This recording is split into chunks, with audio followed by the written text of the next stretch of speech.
Hi, everyone. Welcome to our field trip today. We're really excited to have you all, and we have an amazing session planned for you. And so, what I'm going to do is I'll just sort of introduce what we're going to be taking you through today, and then I'll let the team do all the talking. For those of you who don't know me, my name is Alina. I'm managing director here at Fuse Create. I think for us, like for everybody else, it's been quite a year. It's been a year of just innovation and change and, pivoting as the world continues to evolve. And here we are talking about one channel that has piqued our interest and I think the interest of everyone around us, and that's direct to consumer. And so today we have a two-part series, a two-part session for you. And within this session, we're going to talk about the evolution of direct to consumer and how it's become a channel that actually can get you real close to your customers on a one-to-one perspective, right into their homes, hopefully right into their shopping carts. And it's become a channel that brands can really rely on and for a combination of brand building and conversion. And so in this two-part series, we'll start with a bit of a definition of direct to consumer, how it's changed, how it's evolved, and why, as a brand, this should be a part of your 2021 and onward strategy. And then we're going to have a conversation on a media perspective on how we can really use innovative forms of media to get closer to our customer and really bring the DTC relationship to life in an innovative and interesting way through digital. So with that, I'll stop talking and we'll jump right into it because we have a lot to cover. And I'll see you all in a little bit. Hello, thank you for joining today. I'm Lanny, Director of Customer Experience and part of the strategy team at Fuse Create. And if there's one thing I love, it's innovation. Because while advertising is the communication of value, innovation is the creation of value. It's about giving customers a new reason to love your products and your brand. And whichever company you work for at this time, I think you should be doing so with an innovation mindset, because it's companies who challenge themselves to create new customer and brand value during a crisis that end up outperforming the competition for years after. And if your company is looking to acquire new customers or widen distribution or build deeper brand relationships, then you're in the right place, because direct to consumer has the potential to deliver against those objectives and others. So while I only have a short time with you, I'm going to make that time valuable by giving you a lot of information you can use. In part one, I'll quantify and qualify the D2C opportunity, from how consumers are engaging and responding to why and how your brand can benefit. In part two, I'll provide a clear set of action steps you and your team can take from strategy to implementation to stand up your own direct-to-consumer offering. And then I'll share some inspiring examples from other brands to spark your own ideas. So let's begin by looking at the trends defining the current business environment. And to do that, I think we should start in the period before 2020. Because even before the pandemic, traditional brands who built their sales on retail channels were facing serious headwinds from the rise of e-commerce. Consumer adoption of online shopping and delivery services has steadily eroded foot traffic and sales at the retail level. This has, of course, decimated malls, and each year kills off more of the retail brands we were close to. Sears, Bed Bath & Beyond, HMV, that list is long. But at the same time that less people are visiting stores, brands find themselves facing new competition in the form of high-quality, well-packaged private label brands, as well as specialty craft brands that appeal to modern consumer sensibilities. And the challenge there is real. In the last Great Recession and the time after, private label sales rose by 10% versus only 2% for branded products. Add to that 90% of retailers in a recent study by McKinsey stated that they plan to increase shelf space allocation for their private labels. And if that weren't enough of a challenge, let's not fail to mention the seismic shift in power and shopping behavior as online consumers gain massive influence on other people's purchase decisions through ratings, reviews, and YouTube videos. That opened another front where brands have to simultaneously promote their advocates while at the same time mitigate and pacify those giving negative feedback. And those were just the challenges before the big one hit. If you were to only look at one graph today, it should be this one. Because while most brands were just tuning up to be competitive in the pre-COVID world, this happened. In just 3 months, e-commerce adoption and, more importantly, acceptance of digital first purchase behaviors radically accelerated to reach levels that were not projected for another 10 years. And this has changed consumer behavior in a lasting way. Today, 85% of consumers do their shopping online, and 1 in 5 expect to increase the amount of online shopping they do. And it's not just the volume of commerce that counts. What's more important are the new behaviors people have gotten comfortable with. 3/4 of consumers have tried new shopping behaviors. This includes buying groceries online or subscribing to regular purchase, or even purchasing a house and signing for everything digitally. 40% of consumers have tried new shopping methods, whether it's making a purchase right from a social ad or ordering click and collect, and they must like it because almost 3/4 were so impressed by the experience, they intend to continue. And from a demographic perspective, it should be noted it's no longer just millennials. This behavior, though to a slightly smaller degree, extends all the way up to include today's senior population. But importantly, this adoption of new purchase behavior is also radically affecting loyalty. A third of Canadians have purchased from a new retailer. And globally, almost half of consumers have shopped at a new retail online store. And in both cases, one key reason is that the new brand offered a better digital shopping experience. All of this reinforces the notion that if your company didn't have a focus on innovation before, it must now. Because now we need to meet the expectations of consumers from 2030. And those consumers don't care about the 4 Ps of marketing.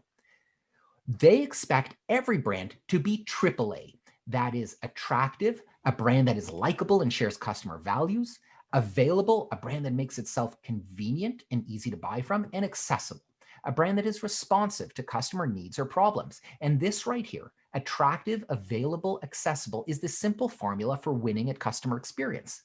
But it can be challenging, especially for brands in categories like CPG, who for so long had their brand experience defined by intermediaries at the retail level. But consumers today have the power. They're more informed than ever about the products they choose and have limitless options in who they can buy from. And for many, what they desire is a more personalized experience to meet their rising expectations. This is why direct-to-consumer is taking the shopping market by storm, because DTC brands can provide exactly what today's educated consumers are after: a more customized, accessible, consumer-focused experience, direct from the manufacturer with no middlemen. Now, when I say direct to consumer, I'm ready to bet that most people think of brands like Warby Parker or Casper mattresses or Harry's razors. Now, these are just a few examples of epically disruptive brands who've stolen market share by using innovation to overcome a key customer pain point in their category, so that they could offer consumers a great value proposition delivered through a highly personalized digital experience. And in full transparency, I wear Warby glasses, I'm a subscriber to Harry's products, and I'm considering a Casper mattress. But I think that these businesses are mislabeled with the term direct to consumer. Because what these brands really are digitally native, vertically integrated manufacturers that sell direct to consumer. And that's not the same thing. The difference is that direct to consumer is not a business model like digitally native, vertically integrated is. Direct to consumer is an owned sales and marketing channel that does away with the middlemen, so that the manufacturer can connect directly with consumers to offer them a branded purchase experience tailored to them as individuals and not the retailer. And in that sense, it's more of an ethos and approach to business than a business model. And there is a lot of advantage to going direct. Brands that go D2C can offer customers the kind of experience they want associated with their brand to build brand equity. And they can do so in ways that differentiate and add value to their products. And by going direct, brands get to own the data, which allows them to know their customers in deeply insightful ways, providing a decisive advantage when it comes to understanding what their customers want, need, and are looking for, and get an early signal if customers are going to leave for another brand.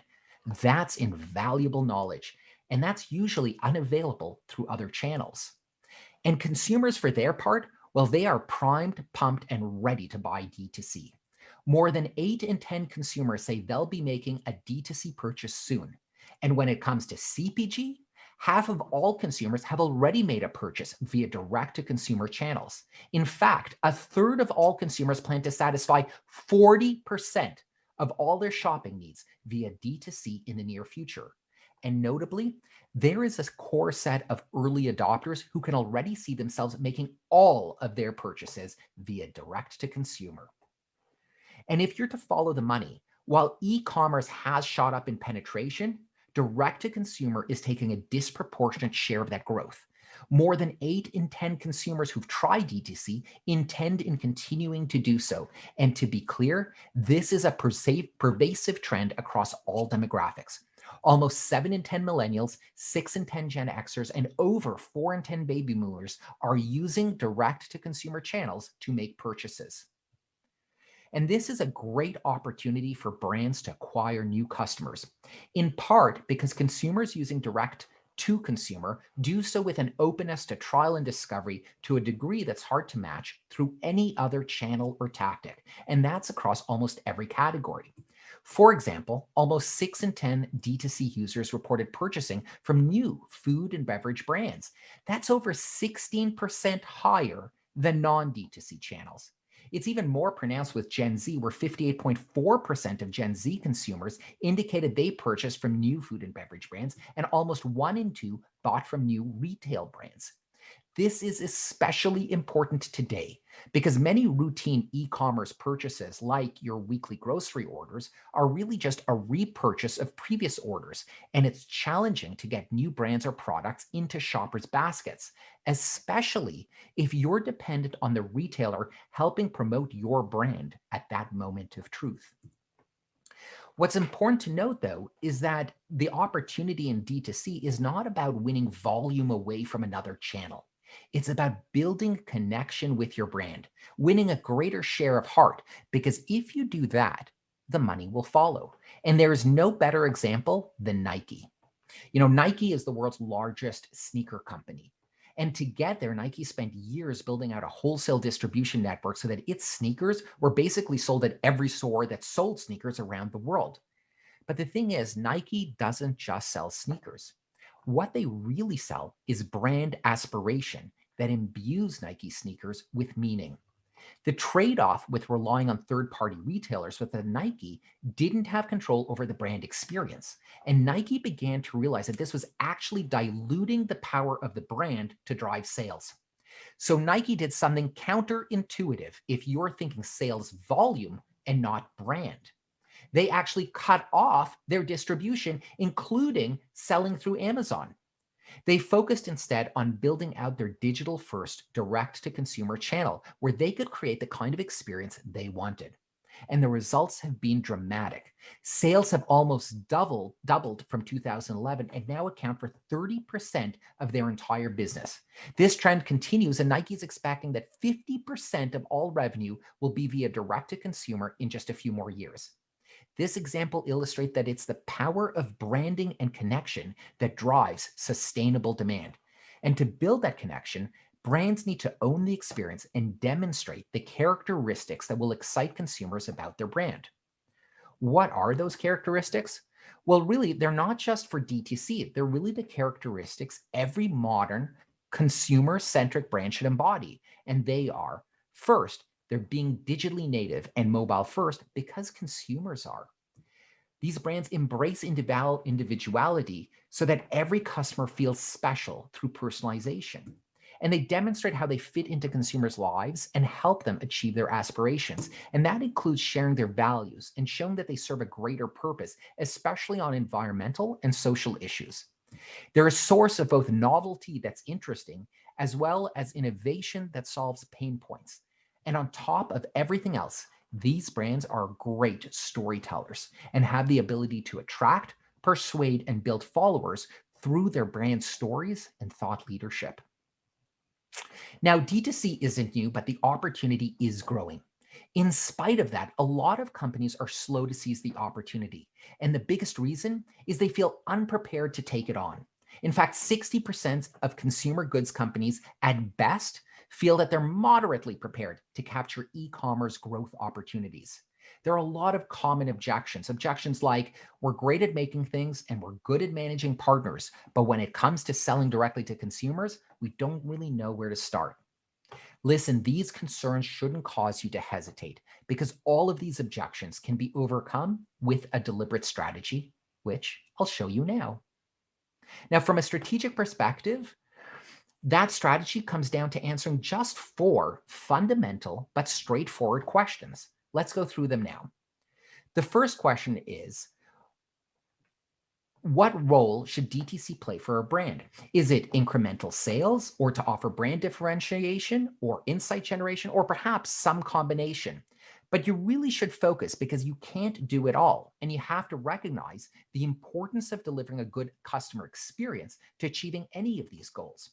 So for example, if you've chosen increasing sales as your goal, you should know that a bad experience will harm your sales, meeting your sales target. So a wise strategy is start small. Work out the growing pains in the customer experience, address user concerns before trying to scale for growth. The second question is, what will your product assortment be? Don't fall into the trap of thinking you need to develop new products for direct to consumer. Chances are you're already making the things people love. So brainstorm how you might exploit what you've got already to add value to those consumers that love your brand. Now, I'm sure you'll come up with many great ideas. You can then vet those against both revenue potential as well as operational feasibility. A good example is Kraft Heinz, who launched Heinz to Home in the UK during the pandemic in 2020. They insightfully realized that people were having a hard time finding all the items they want and had less opportunity to shop. So they offered a convenient solution. Through their website, consumers can order bundles of different assortments that are designed to meet consumer tastes and preferences, from classic favorites to no sugar essentials or vegan bundles, and even bundles for students. And bundles are a great solution for consumers to fill their own pantry, or, especially during the pandemic, to send as a gift to a family member or loved one. And the nice thing about bundles is they also lend themselves to great upsell opportunities, like regular subscriptions. These are all clever ways to create value with existing products. The third question to answer is how you'll price your D2C assortment. As a general rule, online prices should be on par with retail prices, but you can justify premiums by offering additional benefits, such as free delivery and returns, or exclusive merchandise, or even product personalization. As Heinz also does, because for a small added fee, users can customize the labels on their favorite products to send as gifts. Now, not only is it an interesting novelty available exclusively through the Heinz to Home website, but it's really a clever way to build an emotional connection with the brand. And the last question is, how will you structure your operations? Which is really a question about costs. The big considerations here are technology, data analytics, and operations, warehousing and fulfillment. Best practice companies try to manage all of these elements of the shopper journey in-house because that gives them the opportunity to optimize cost and experience. Now, you may have these capabilities already and just need to repurpose. But if you don't, a lot of these are now available off the shelf, as it were, through software as a service and warehouse fulfillment services. And even if you don't already have those partners, just a few minutes on Google will tell you who you need to call. By answering just these 4 questions, you will have solved the challenges that are holding many companies back. The next step is to consider how you'll execute and bring this vision to life in best practice ways that drive traffic and grow brand.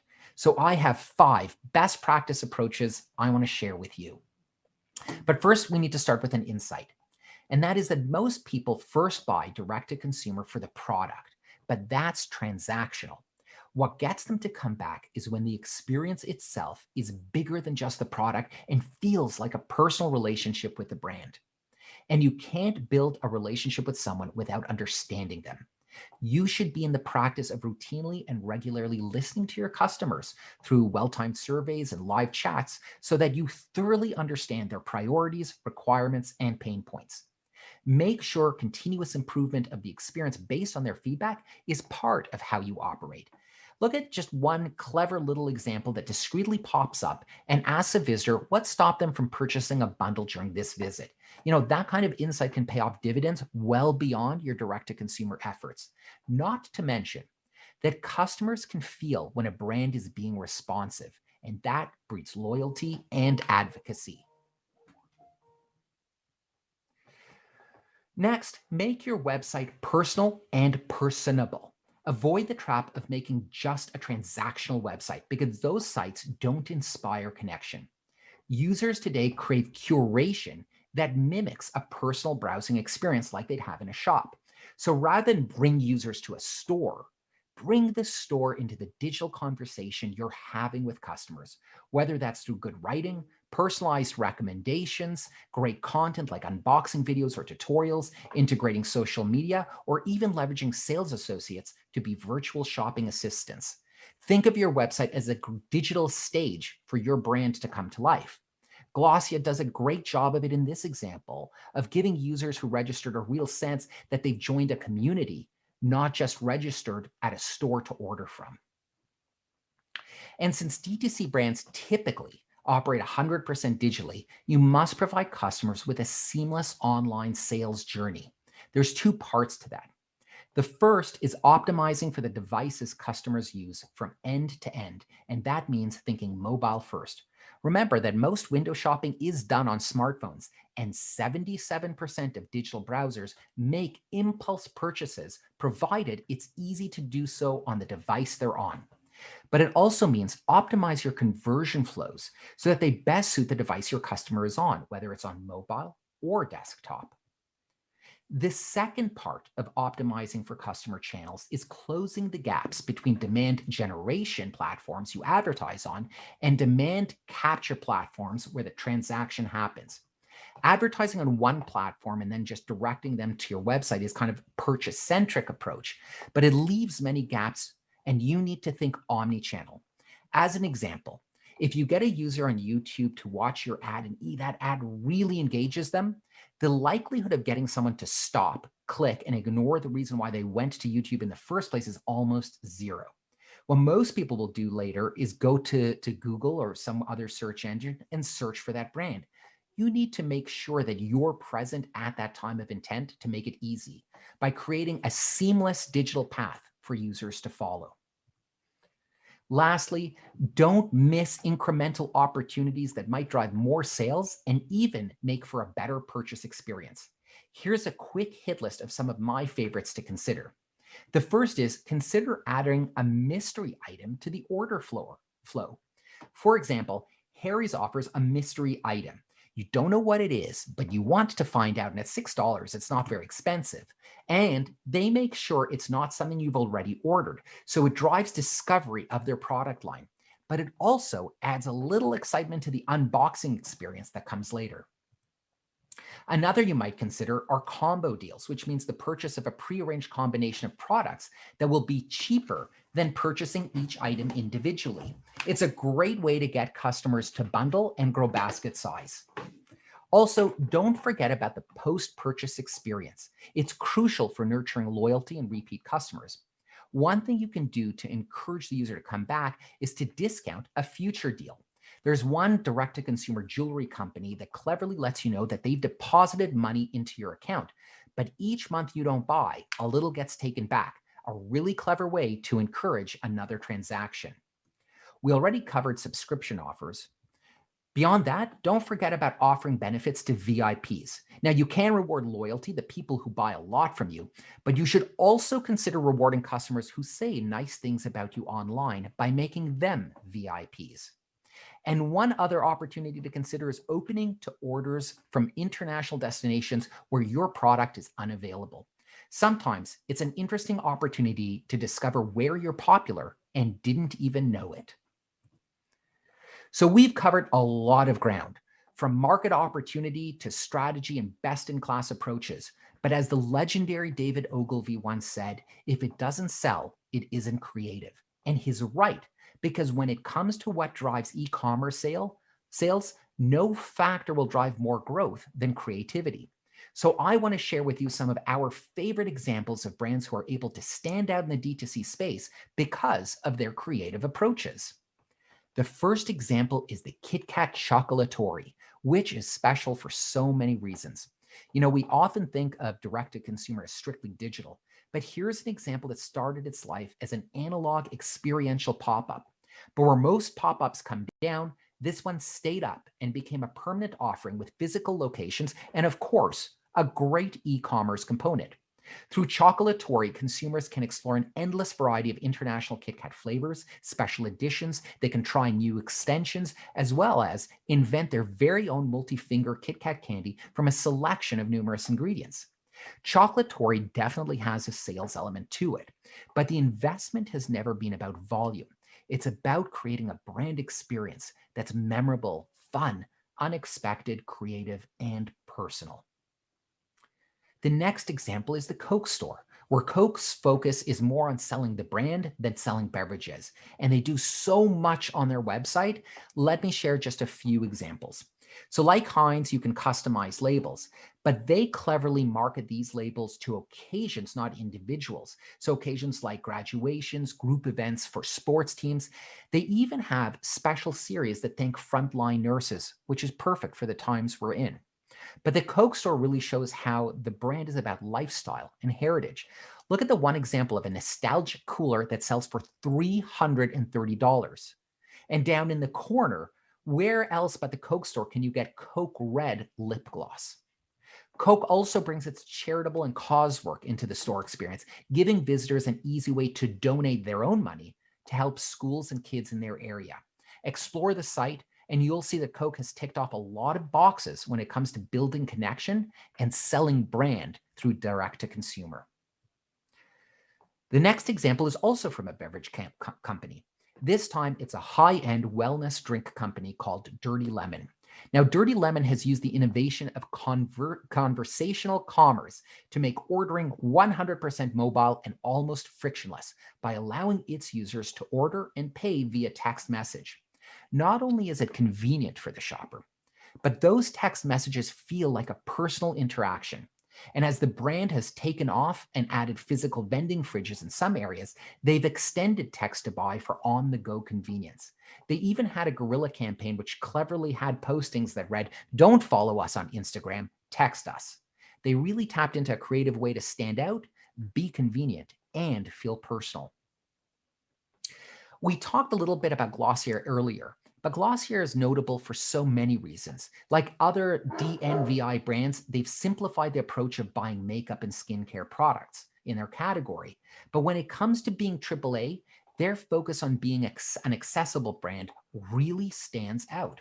For example, early on, rather than working with influencers, the brand gave free products to 500 super fans who had purchased the product and engaged the most with the brand. You know, what they focused on was amplifying their customers' own content, which has generated a cult-like following, which reverberates across social media, where customers today share videos and images, sampling their products and teaching others how to use them. The brand encourages customers of every age, ethnicity, and gender to showcase their Glossier, making the brand accessible on multiple levels.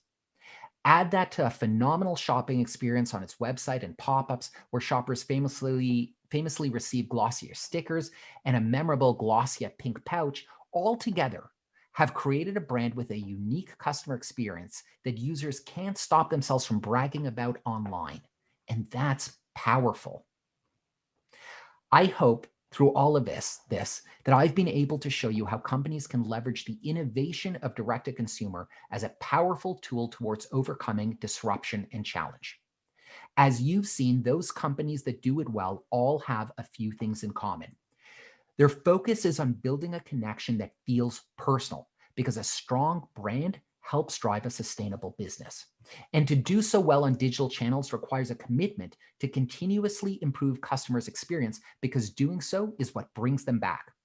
And that requires an innovation mindset that's open to new ideas and approaches, because customers are more dynamic than ever in terms of the channels they use, the conveniences they seek, and the content they crave. Every brand needs to be AAA to meet these rising expectations. And to those companies that might be reluctant, consider this: disruption isn't over. Building out even a small direct-to-consumer offering gives a company the tools, the learnings, and the know-how to continue to compete in the digital-first economy that is the new normal. Can you imagine trying to compete without that as we head into the future? Because customer journeys aren't what they used to be, and they will continue to evolve. That's why we believe so strongly in the mantra of design for the journey, create for the touch point. It's been wonderful to speak to you today. And if you have any questions, please ask. Thank you. Hi, I hope that was helpful. We had a few questions come in. Why don't I take a few moments to answer those now? The first question is, with everyone flocking to online, what can brick and mortar do to keep up? How should they be pivoting now? I think that there are a few factors to that. The first is going digital is not optional. Today's consumer is omni-channel. Retailers have to find a way to join the digital conversation. But they do have the benefit of having a physical location. They need to exploit that to really create a special shopping experience. And of course, they have to be sensitive that today people want a COVID-safe environment. That's for granted. But I think that they should also do whatever they can to take advantage of the fact that they have an opportunity to have a direct connection to people. And that's where I think creativity and innovation can really take off in their favor.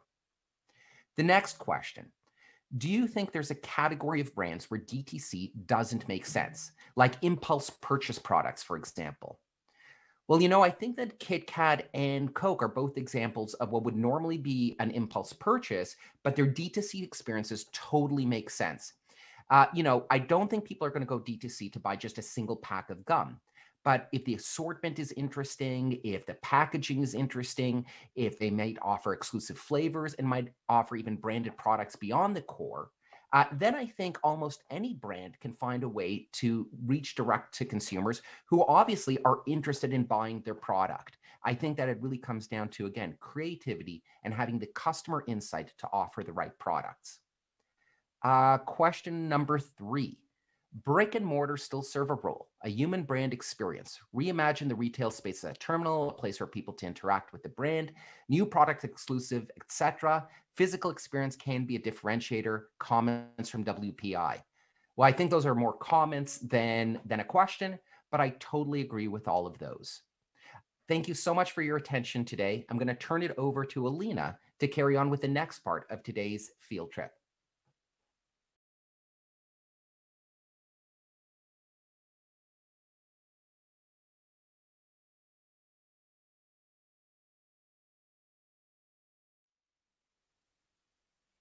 What an awesome session that was. Lanny just absolutely killed it. I think for me, it completely flipped the role of DTC in my mind as an engagement channel instead of one, where we just think about vertically integrated brands. And coming from that talk, in the last sort of 10 minutes of this, what we wanted to do is talk more about how we actually go through that last mile, as Lanny talked about. We discussed the fact that direct to consumer can be a channel where we build relationships, where we can actually create a really interesting omni-channel experience for our consumer. But at the end of the day, reaching them is a critical part of that. And for us, as we think about reaching our consumer and really making that last mile a bit more achievable, this is where Rita and our media team comes in. So before I sort of pass it along to Rita, what I do want to tell everybody is we want to make this as a conversation, and we'd love your participation in that. We want to feel like it's not just the two of us in the room, and the rest of the crew that's watching us right now are participating in this with us. So use that amazing chat function and throw your questions in there, and we're keeping our eye on it, and we'll include those in our conversation. And so with that, hi Rita. Hi everybody. Why don't you go ahead and introduce yourself to our new friends? Great, happy to be here. So I'm the digital media director here at Fuse. And, as it relates to this conversation, I'm personally very interested in, customer journey and experience, specifically of how, it's evolved through digital innovation in the past year and moving into 2021. And specifically, more importantly, how the behavioral change, what the behavioral change is that actually followed that digital innovation. And with e-com expecting to reach, 5 trillion in 2021, we're seeing customer relationships are now digital centric, and brands have to keep up because that whole experience has evolved. And we're talking consideration to purchase, to returns, to re-engagement. So it's a lot to unpack here, and I'm excited to, dive in. Amazing. That is a lot to unpack. So let us dive in. My first question is around one of my favorite topics, which is social commerce. I have fallen to an Instagram ad or two early in the morning before I've, crawled out of bed. And so I think as we think about social channels and how they've made the direct to consumer experience so easy for brands, maybe if you can talk about that a little bit and talk about, what are some ways that we can lean into social channels as an e-commerce platform in a positive way. For sure. And, I think in order to answer that question, we have to talk about the changes that we've seen over the past year. And we can talk about this for an hour. We won't. But I think the way to do it well is to really just always bring it back to the consumer. And social commerce didn't just grow in 2020, like it exploded. And instead of clicking to, a third party site, consumers now have the option to make purchases right in the app, really simplifying that experience. So in 2020 alone, we saw TikTok blow up, and they haven't fully made the transition into e-com, but they're in talks, and I wouldn't be surprised if, in the next few months, we're going to be seeing them enter that space. And they're going to be doing very similar things to what we're seeing Facebook and Instagram do. So really leaning into, live stream shopping and really allowing the brands the ability to showcase their catalog within the app. And they're even talking about a tool, which I found really interesting, of letting their most popular users share links to products and earn commission automatically as they share those links and those purchases come through. But, in 2020, the most notable thing I think we have to talk about when it comes to social commerce is kind of the official launch of Instagram and Facebook Shop. And I don't know about you, but I feel like it's been around forever. Like, I don't feel like I think Instagram Shop officially launched in the summer. Crazy.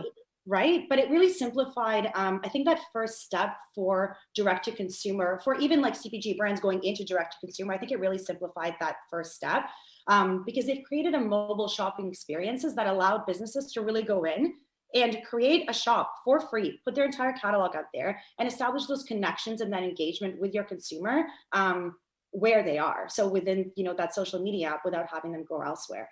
Instagram Shop is also rolling out like cool new features like live shopping while you're watching a video and being able to actually take that journey through to purchase. So really unifying the use of the app and that native experience with the shopping experience, making it completely seamless. Yeah, I love on a content perspective how that really leans into lifestyle content or relatability. I think in the moment that you're actually experiencing a brand through really beautiful creative, you are certainly in a position where you're probably a little bit more swayed to hit that buy now button, and making it so easy really, makes that a great experience for the buyer, aka myself. And just on that note, as we're talking about brands, do you have any examples of brands that are doing a great job using social or social commerce in a way that's new, interesting? It doesn't have to be social commerce, it can be e-commerce and D2C as well, but in ways that are interesting and unique. Honestly, I was thinking about this, and this is not, I guess, a typical direct-to-consumer example, but I think we have to talk about Sephora and how they've just really embraced that digital shopping, experience and really leaned into the consumer. Like, I'm a Sephora shopper and I subscribe to all of their things, and they've really adopted that true omni-channel approach, and they're using so many different tactics to bring the consumer in and really keep them there. So even through sampling and really making sure that the consumer stays open to trying new products through sampling at checkout. They're building connections through, personalization.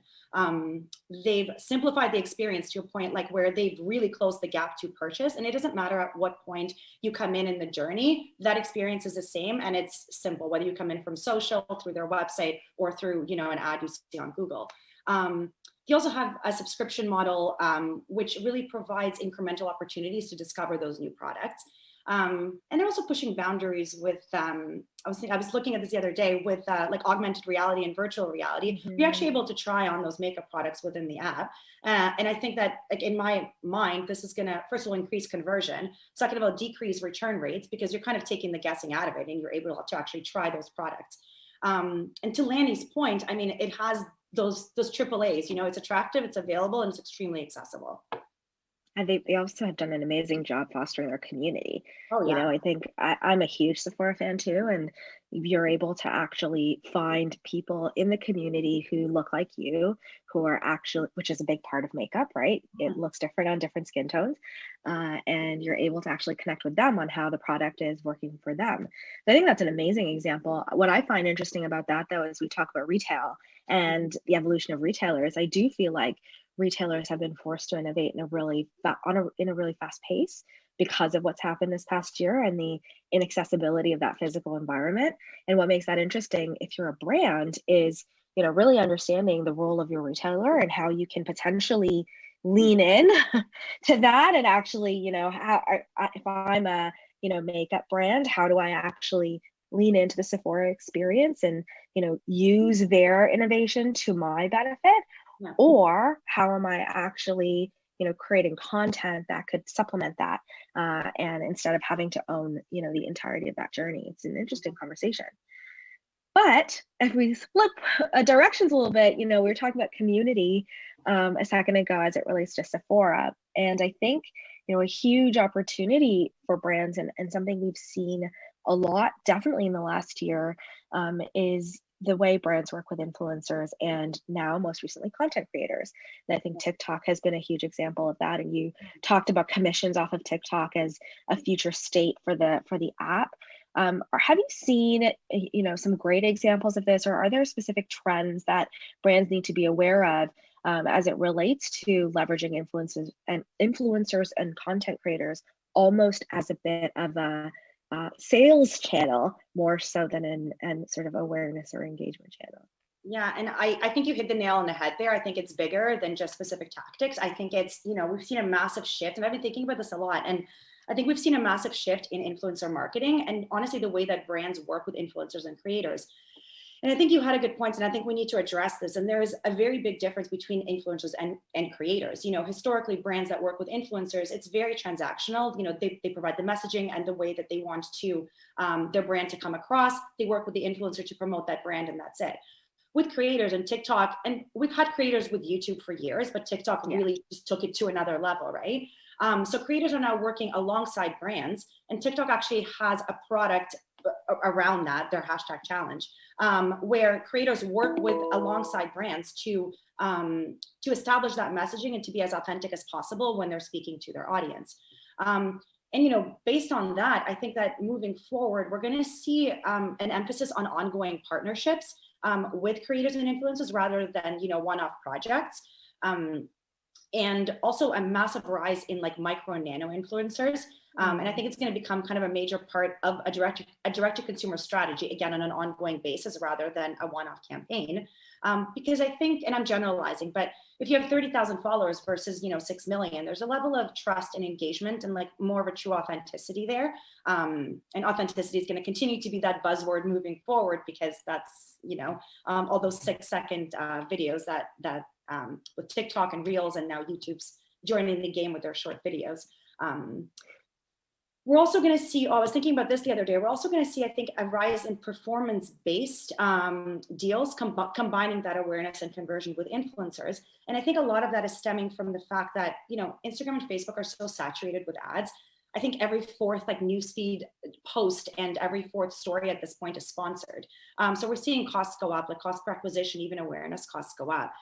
So I think as influencers and creators, you know, continue to work with brands, they're going to keep that in mind, and it is going to be a bit more performance based just to get those click-through rates and that conversion in addition to engagement. I mean, Fabletics does such an amazing job at that. And you and I've talked about Fabletics before in our obsession with it, where it is, I mean, it's primarily influencer and content creator marketing, and it is all performance based for them. Yeah. all of it. And Yeah. it's, I don't think I've ever seen, maybe I've seen a couple sponsored posts, but the way I know about it is through the people that I follow. And it's people that I trust because I followed them for a long time. And, you know, they've built a community, the community that trusts them, and the brand delivers. That's also important, right? Like you have to, when you work with influencers and you gain the trust of the community, you kind of cement that trust once you deliver on whether it's, you know, quality, whether it's speed, anything else. Totally. And I think my last question is around future forward. So there's been a ton of innovation that's happened in the marketplace. Their shopping is continuing to evolve through digital and social, and sort of, I would say, the integration of the physical and digital environments is like never before. Especially as we look forward to a time where maybe we can walk into a store once again. I think that'll also feel like a different experience. So can you, well, I know, tell me about it. Can you talk to us about how, just what you see on an innovation standpoint, and just some closing thoughts on, if you're a brand, what do you find, where would we focus in the next 6 months as we're building our strategies for the year? Loaded question. There's I so know, much big happening. question. So I think I'm just going to focus on a couple of things. I mean, the one that I've been very interested in for a long time now, and it's been slow, but it's coming, is voice commerce. And people are relying on voice assistants like Alexa. And, you know, I think I read somewhere, and don't quote me on the exact stat, but it's over 70% of households will have, you know, smart speakers by 2025. That's a phenomenal number. And voice commerce sales are actually anticipated to, you know, skyrocket over the next 2 years. So I think right now is a time for brands to really, you know, go to their stores and optimize their online stores, the social commerce stores. And, you know, when you're thinking voice commerce, optimization essentially is just making sure that your, you know, FAQs are conversational, making sure that your comments are conversational, so that when people are actually, you know, speaking to their device, they're able to find what they're looking for. So that's all I mean when I say optimizing for voice commerce. And I guess the other big thing, and this is very broad, but it's just further improving that online purchase path, which includes, you know, personalization, speed loading times, you know, streamlining returns, diversifying, you know, payment options. We're seeing more payment options than ever before. You know, digital wallets like Apple Pay are becoming the default payment. I know it's mine. And I think soon we're going to start to see cryptocurrency legitimized as a payment method. And, you know, to Lanny's point, we need to be meeting consumer expectations of 2030. And that's a big part of it, is looking at, you know, the journey as a whole. So optimize, simplify, and just, you know, connect with your consumer in every way that you can. And payment options is interesting, because think about the increase in you know, payment portions, so to speak, where, you know, you can actually just decide how many payments you want to make the big purchase in, and you can do it direct on app. So yeah, I totally agree. And I think, just to sort of wrap this up, in case, you know, I don't think there are any questions that have come out, but if there are, this is your last chance, guys. But just to wrap it up, what would you sort of highlight as the biggest opportunity for brands as it relates to direct to consumer? I think it's not the biggest opportunity necessarily. I think it's really just leveraging all of the new opportunities to take that first step, and not being afraid to take that first step. And not necessarily just looking at it as a revenue stream, but looking at it as a way to build community, that connection with your brand, and establish trust with your consumer. Because, you know, through that, there's so much to be gained through direct to consumer. You know, the behaviors, the preferences, there's so much you can learn and so much data you can extract, that will just better position you in all other parts of your business. So whether, you know, direct to consumer ends up being a small portion of your business, that's okay, because you're still getting that data, you're still getting those connections, and ultimately improving the consumer experience through that. And I think you mentioned this, but really, you know, making sure that you're doubling up on your awareness and conversion efforts, and not choosing one or the other. Like, always keep both of those in mind. I love that. Yeah. And social allows us to do that. Exactly. Amazing. Thank you so much, Rita. You know, I think for me, the couple of really key points just to take away is, this isn't a scary topic. You don't have to become a Casper or, you know, a Warby Parker, who I'm clearly a big fan of, in order to actually make direct to consumer work. It can be a part of your strategy. It doesn't need to be your entire business model. And I love the fact that it comes down to relationships, right? Rewarding those customers that are your loyalists, engaging with those who care about your brand, adding value to their experiences through limited time offers or exclusive packs, or whatever you can to get them talking about you even more. I think there's so much opportunity here, and this conversation plus Lanny's previous spiel really helped me see that. And I think just to sort of for the team watching and for our friends watching us right now, thank you so much for being a part of this conversation. As you can see, there's a lot of passion here for this topic. So if you have any other questions and or any comments, please leave them in the chat. We can get back to them when we email you back, or you can reach out to any one of us. If you scroll down, I think there's a contact us button if you have none of our emails. So contact us or contact whoever you know from Fuse. They'll get you to one of us, and we're happy to answer any questions that you may have. All right, I guess I'm giving you back 8 minutes to eat your lunch before your 1 o'clock meetings, and really happy to have this conversation with everybody. Thank you. Thanks, everyone.